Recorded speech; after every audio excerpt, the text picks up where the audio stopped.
Hey there, it's Sheryl Kline here. I am with the amazing Kristy Wallace of the Ellevate Network. Kristy, thank you so much for joining today. I really appreciate it.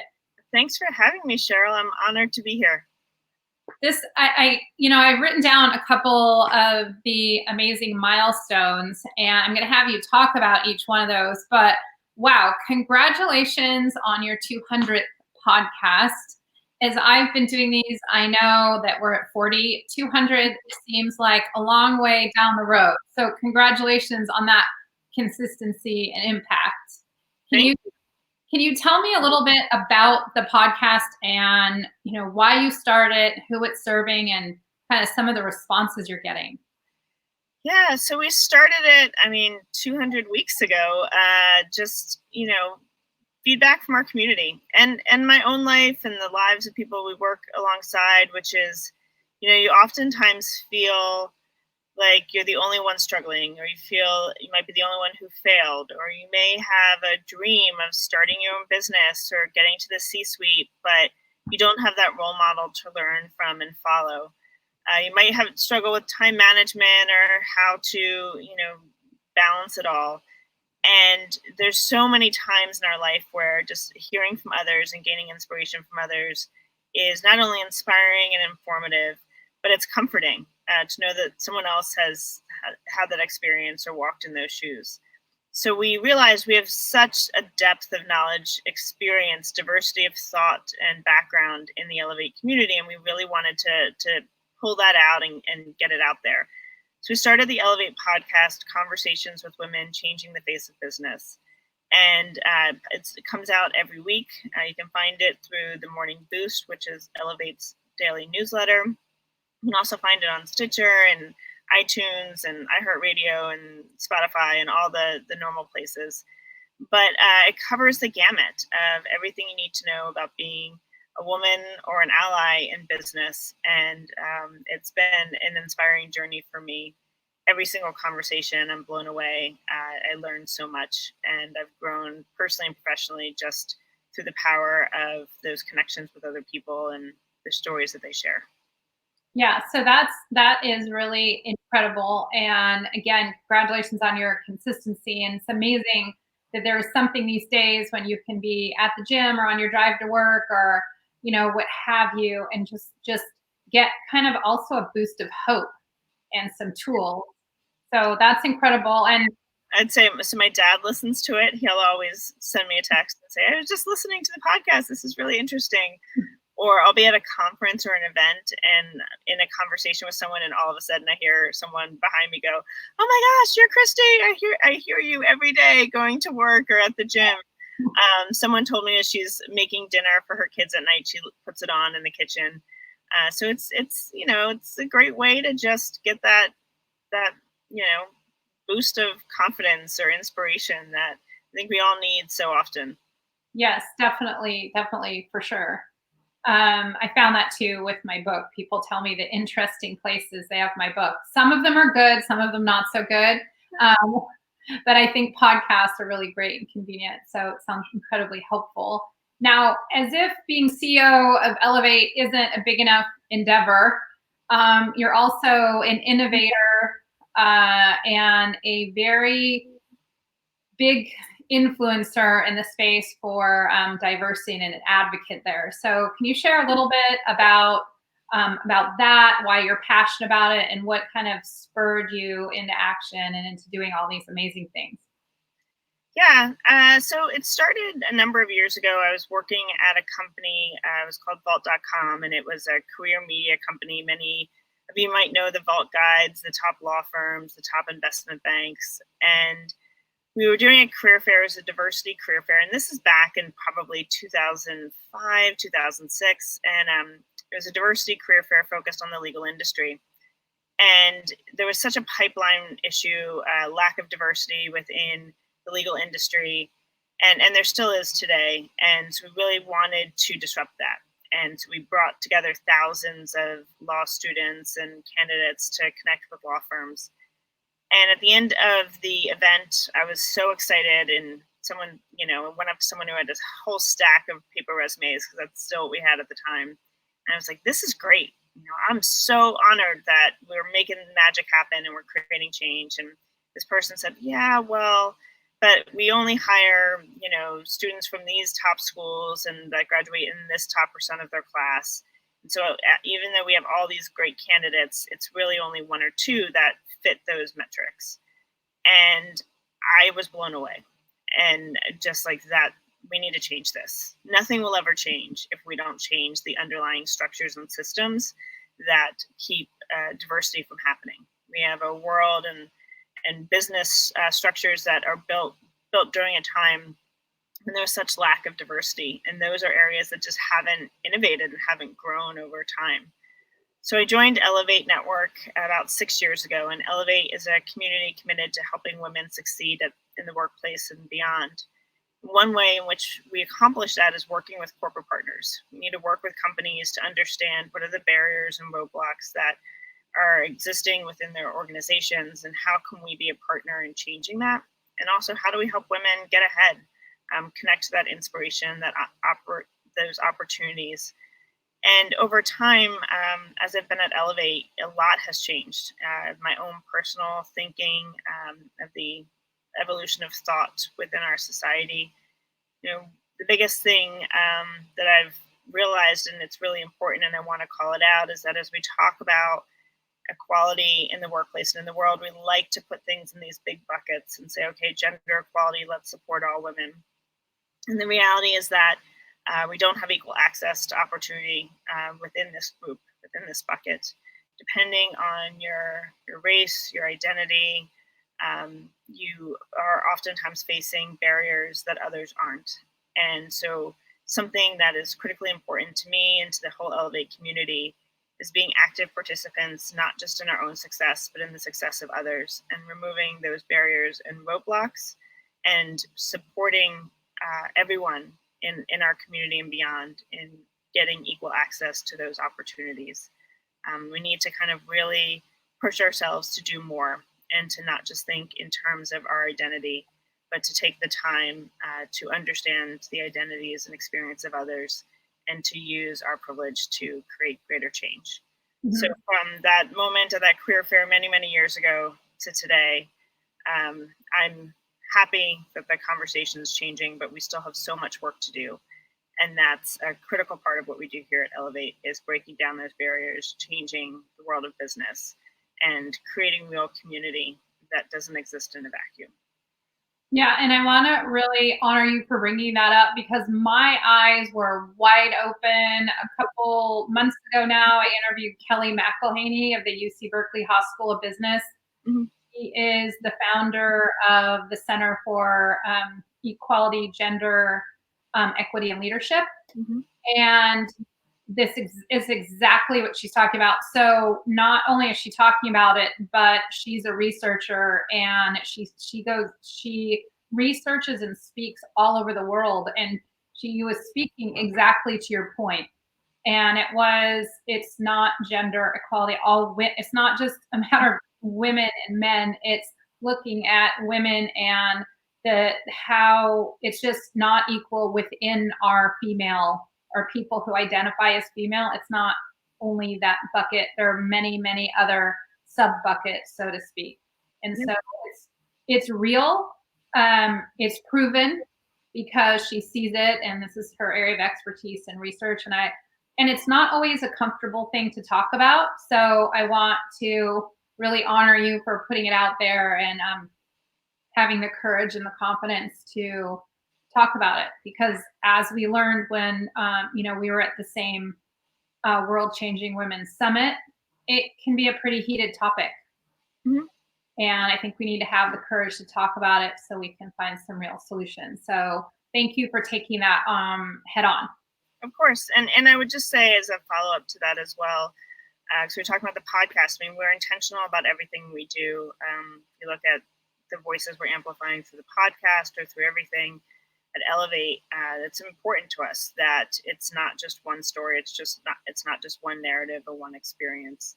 And I think each and every one of us has the opportunity to do that. We're on social platforms now. If you are sharing content, if you're tagging someone, make sure that you are supporting and you're calling out in positive ways all the people in your community, and particularly those that are oftentimes marginalized or not given that platform. And so each and every one of us can do something, many things. We also had, through Ellevate, a inclusive manager series that we did over the past year. And really, when you look at the nature of workplace and the workforce, and this is part of what I talked about earlier about how we're changing the culture of business, is that first-time manager is faced with such overwhelm. They're still trying to run a business. It's a learning curve. They're oftentimes managing their peers or people they've known before. They're struggling to get by and to know how to do it well. And that's when we're kind of at our weakest when it comes to our biases. You might judge someone who leaves early to go home to take care of kids, or not even early, at a decent time. We might judge someone who communicates differently than we do. And that's how you start to see people being held back in the workplace. So through our Inclusive Manager series, we really focused on providing a platform for these conversations to happen, to talk about different identities in the workplace, and to talk about different ways that managers can be better allies, better sponsors, and better supporters of all people. And by doing so, starting to remove that first barrier that starts to lead to inequalities in the workplace and beyond. Yeah, it's so important in all the different levels too, because it seems like I've seen some things maybe for millennials, and of course, getting more women in the top 1% Mm-hmm. of their organization. But a lot of times we also don't want to forget about the managers, because they're on their way, and we don't want to have someone, step out of line, so to speak, because they didn't, this wasn't addressed. Yeah. And so thanks for bringing that up. And so, rolling the clock back a little bit, you shared a little bit about your story maybe, 10 or 12 years ago. But as a young person, let's say between the age of 9 and 12 or so, is there anything that inspired you? It seems like your dad's a big fan now. Was he an influence in your life, a big fan back then? Was there anything that happened that you think kind of nudged you in this direction? Oh boy. Yeah, I mean, of course. So when I was 9 to 12, I have a twin sister, Katie. She's amazing. And so I was growing up with my best friend right there with me, although we're very different. I had another younger sister who's 3 years younger, and a brother who's another 3 years after that. So I grew up in a family. We traveled a lot. I didn't get on my first flight until I was, I think, 17 or 18, but we had this van, and we would all pile into the van and take weekend road trips to cities close to us, Philly or Boston or New York, and just getting out of the small town that I grew up in and seeing different cities and museums and cultures was inspiring to me. It showed me that there were things outside of where we lived and existed. I was also an avid Girl Scout, and it's something I'm still incredibly passionate about today. And I do a lot with the Girl Scouts of New York City, which is serving over 34,000 girls in New York City, and more than half live under the poverty line. And so just thinking about the impact we have through our Leadership Development Institute, where we're teaching girls to code, to grow businesses that have a positive social impact, to support one another in pitching their ideas and in building companies.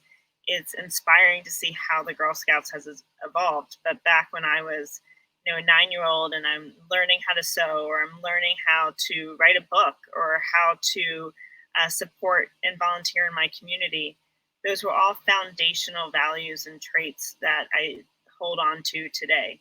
And I think at the core of that, it's that aspect of community, aspect of being around others with a shared value system, shared goals, feeling supported, feeling like you have goals to attain and to go after together, the ongoing cadence of getting together every single week.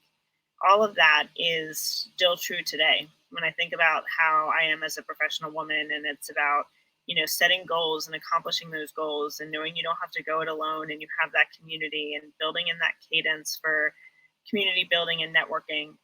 So I would say that those early days of being a Girl Scout certainly had a huge impact, and exploring the world and moving outside of your comfort zone is a key way to look at everything that you do through fresh eyes. Yeah, that is for sure. And it's really been proven too that we don't exist outside that comfort zone without getting kind of a consistent nudge. So I'm sure there were many things that you did in Girl Scouts that maybe you didn't want to do or you didn't like, but then in hindsight, they were probably really impactful. And and so, I went camping a lot. There was a lot of bugs.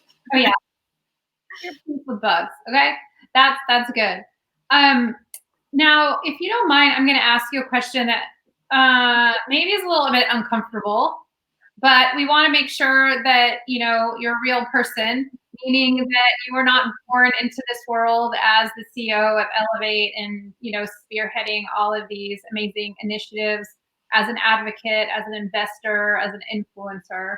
Are there any mistakes or struggles that you made along the way that you don't mind sharing? Some things that really kind of knocked you on your proverbial behind.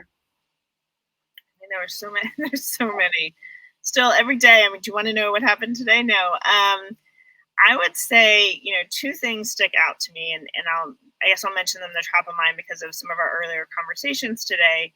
One was the first time I was a manager, and I was in maybe my mid-20s.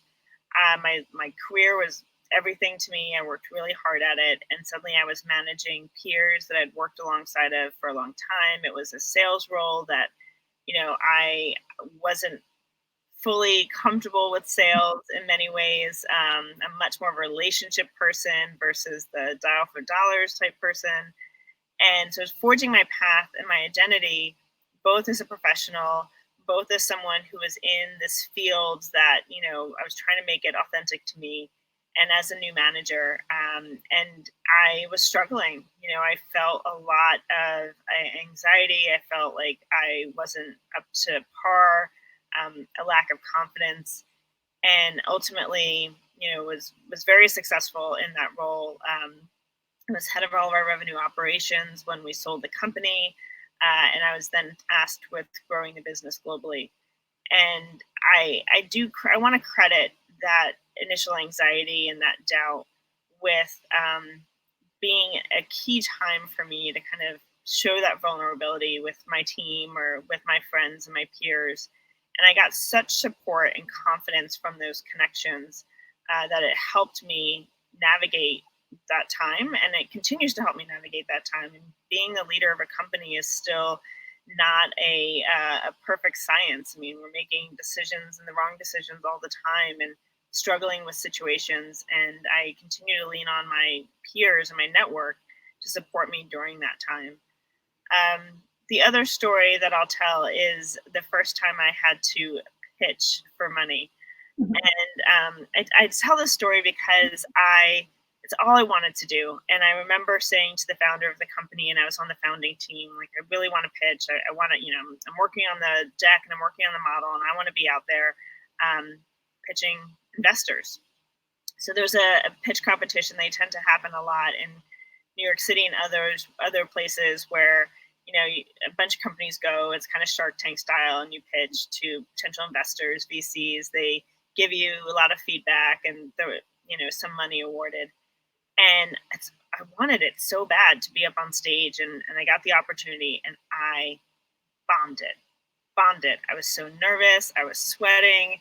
I was like stumbling over what the pitch was. I couldn't remember the numbers. It was terrible.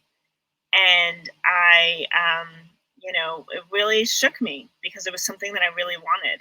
And what I realized there is that we're never perfect the first time. We're never perfect any time, right? I mean, it's about how you build up the skills for yourself to kind of block and tackle when you need to, figuring out how to tell the story, or figuring out what your voice is, and holding true to that, and being authentic in that. And then learning some of the mechanisms to calm down if you're nervous. But practice makes perfect. And the more that you do anything, the better you'll become. So don't let that first time when you fall on your face or when you think you messed up hold you back from future times. Keep going and knowing that with every time you challenge yourself, you push yourself, you will overcome that obstacle in greater and greater ways. And then it's on to the next challenge. But you can absolutely do it. Now, that is golden advice right there. And it just reminds me of a story because, as you know, in my coaching, I've worked with Olympians for a long time until a friend of mine asked if I would be on a panel with Autodesk and Google Ventures for 50 of the most promising women in technology, and I said absolutely not. These women were so successful, and who was I to be on the panel? And the imposter syndrome that I think unfortunately women suffer from more than men. That's not a scientific statement. But then I did it, and it was great. Thankfully, I know how to be mentally tough. But what happened? I had to drink my own Kool-Aid. But what happened was I ended up working with some of these women and preparing them to pitch and present to these VCs and teaching them how to have the mindset, the confidence, the influence to speak up, be heard, and really unlock what honestly is already there. Yep. And just to be highly emotionally agile so they can allow what's already there to come out. And that's just what really lights me up, because if we can just shorten that learning curve and really give the tools, because just to reinforce what you said, all these things, they just take practice in their learned skill. Mm-hmm. And it's a beautiful thing. And I don't know who the quote is from, but the only way that you're going to fail is if you quit. And so it's just the people that are consistent that get up and keep going really stand out. So yep. For sharing that story and that little piece of vulnerability, I appreciate that. And then also, what is a mindset that you think is really important, a mindset tool? So just talking about that a little bit. When I asked you that question, I'm like, well, is it, to build confidence? Is it to be at peace with fear or doubt? Is it, what do you think is most important? And also, as the CEO of Ellevate, what do you really see that's maybe missing that is maybe denying access to some of these women for some of the things that they so desperately want and deserve? So in terms of mindset, two big things. One is I meditate a lot. I find it to be helpful in just grounding myself, at the start of the day when there's so much going on, helping to transition between work and then going home. Calming the nerves before I go on stage or before a big event or meeting. So just even if it's just mindful breathing and intent, I found it to just be really helpful for me. I'm not always a great sleeper, so it helps when I have insomnia. But building up that practice for how you can really center your body is important. Mm-hmm. I also try a lot to be positive. It's so easy to kind of focus on I didn't do this right, or I screwed that up. And that can become a self-fulfilling prophecy. And I think mindset, it matters a lot. And I just try to be as positive as I can, to understand nothing's perfect, to give myself some slack. We're our own harshest critics. Mm-hmm. But believe in yourself. And, as we talk about how we can remove some of those barriers for women in the workplace, a lot of it is believing in each other. Listen to each other, listen with the intent to listen and not the intent to respond. So that means just fully immerse yourself in someone's story and what they have to tell. And then ask, how do I support you? What can I do? Because we kind of go through life oftentimes knowing what we need from other people. But the power of turning that around and saying, well, here's what I can do for you and how I can support others, and being intentional about that goes so far. And it's really important that we understand we're a community. We're a community of people trying to get ahead in life, to feed our families, to find success, fulfillment, to be inspired, to feel like you're part of something bigger than yourself. And the more that we open the doors to others, we welcome them into that community, we support them in achieving their dreams, the stronger and better this world will be. And I have a lot of faith in humans, and I know that we can do better and do better every day. Yeah, and that is so true. I love that option. So what I'm hearing is practice positivity. It's a muscle that needs to be flexed for sure. And then also, if we were to take that sentiment one step further, and of course, asking what do you need help with, but if someone's talking about a struggle, maybe even to be specific with something you can offer up.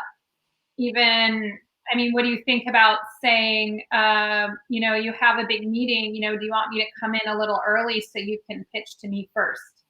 Yeah, Or just even offering up something specific, because sometimes it might even be something helpful that someone didn't think about.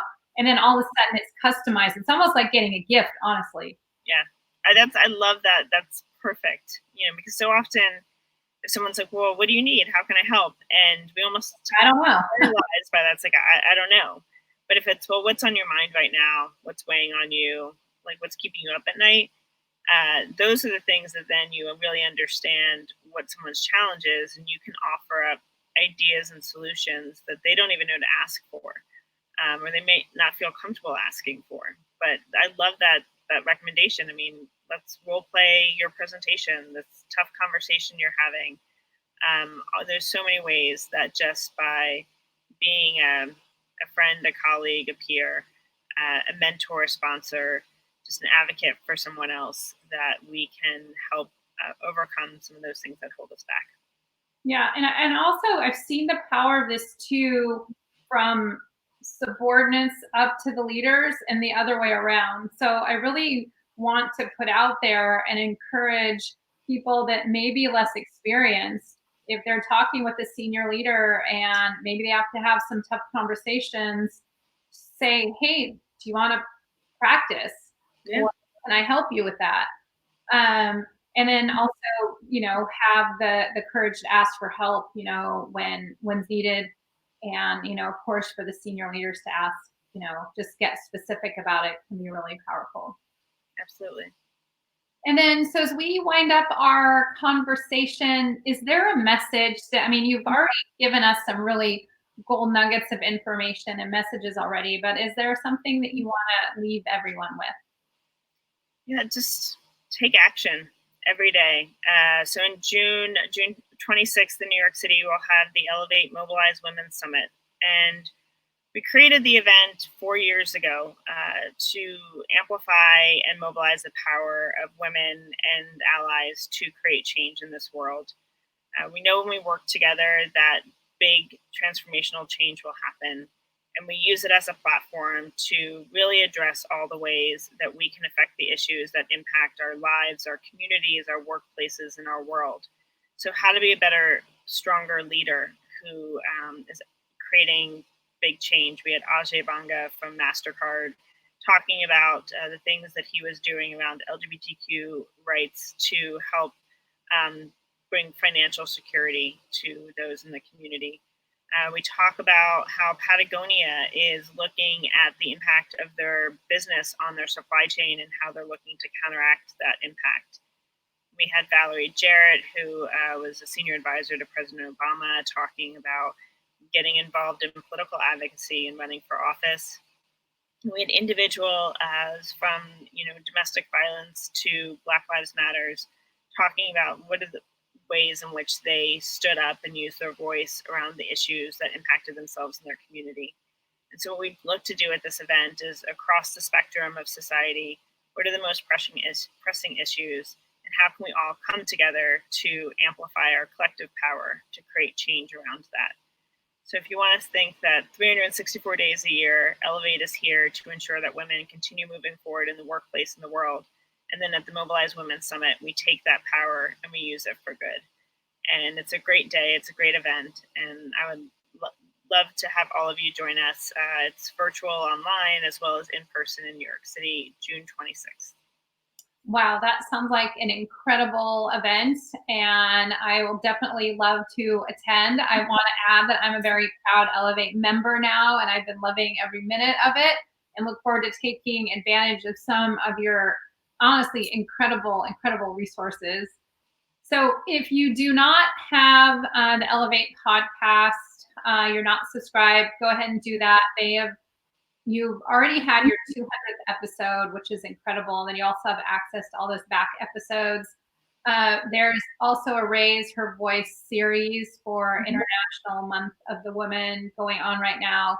And then if you haven't checked out the elevatenetwork.com to learn a little bit more, you can see that on the scrolling little ticker down there, but that's just at ELLEVATE network.com. And I want to really thank you again, excuse me, Kristy. And if you want to hop on to my list, if you want to have a copy and have access to this interview and the transcription, you can do that at www.sherylkline.com. Thank you so much for watching. Thanks so much, Kristy, for your time. And I look forward to being a member and taking advantage of some of these amazing events you have coming up. Thanks so much, Sheryl. This was such an honor to talk to you today. And just to everyone who's out there watching, I know the next couple of weeks, especially in the United States, but around the world, might be a lonely time. Many of us will be working from home or facing other challenges, and know that you have a community to tap into. Just, these virtual types of events and conversations. I encourage you to look at Ellevate. We'll be doing a lot around community building online. And making sure that you have that support during this time. Yeah, I have that sentiment as well, and we're offering that community too for our website. If there's any way that Kristy can give you any more information how to get involved, either with her and Ellevate or myself, please do reach out to me. And thank you so much for watching. And I look forward to being here for you, Kristy, and your subscribers, as well as being part of this LinkedIn family. So thanks so much. I look forward to seeing you again sometime soon. Thank you. Okay, take care.